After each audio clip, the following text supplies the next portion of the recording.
Gaza युद्ध की आग से नए साल का पहला दिन भी गोलियों की तड़तड़ाहट से गूंज उठा। हमास लड़ाकों ने इजरायली सेना और इजरायली शहरों पर जमकर हमला बोला। हमास की मिलिट्री विंग अल कस्साम ब्रिगेड ने दक्षिणी इजरायल के छोटे से शहर नेटिवोट पर हमला किया। लड़ाकों ने एडवांस मिसाइल से इजरायली शहर पर जबरदस्त हमला किया। हमास के इस हमले से एक बार फिर इजरायल एयर डिफेंस सिस्टम की पोल खुल गई। लड़ाकों की ओर से दागी गई मिसाइल आयरन डोम के रडार को चकमा देने में कामयाब रही।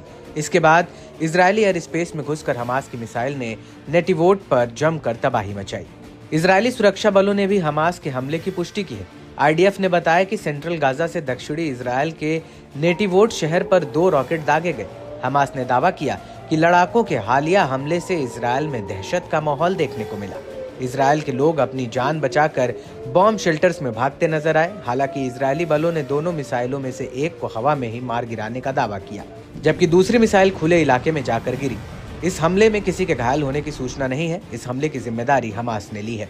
हमास लड़ाकों की ओर से कई रॉकेट दागे जाने से इजरायल में सायरन बजने लगे। इससे साल 2025 की शुरुआत इजरायल के खिलाफ उनके चल रहे अभियान में एक और हमले के साथ हुई। वहीं शहीद उमर उल कस्साम बलों ने अल नाहर सलाह अल दीन ब्रिगेड के साथ मिलकर गाजा में इजरायली बलों पर कहर बरपाया।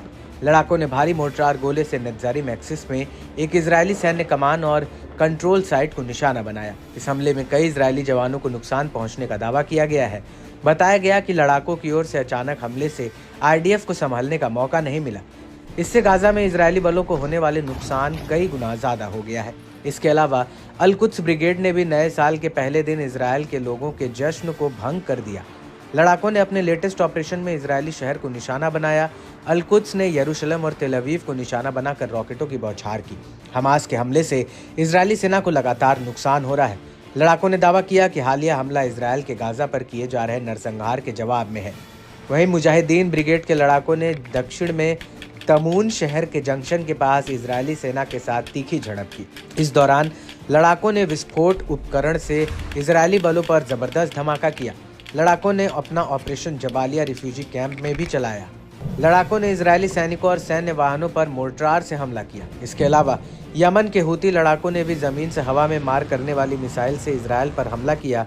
वहीं हूती लड़ाकों ने मारीब एयर स्पेस में एक अमेरिकी MQ-9 ड्रोन को भी मार गिराया। ये 72 घंटों के भीतर किया गया दूसरा ड्रोन और युद्ध शुरू होने के बाद से 14वां ड्रोन हमला है। इससे साफ संकेत मिल रहा है कि इजरायल और अमेरिका के खिलाफ हूती लड़ाके के हिंसक अभियान अभी लंबे चलेंगे।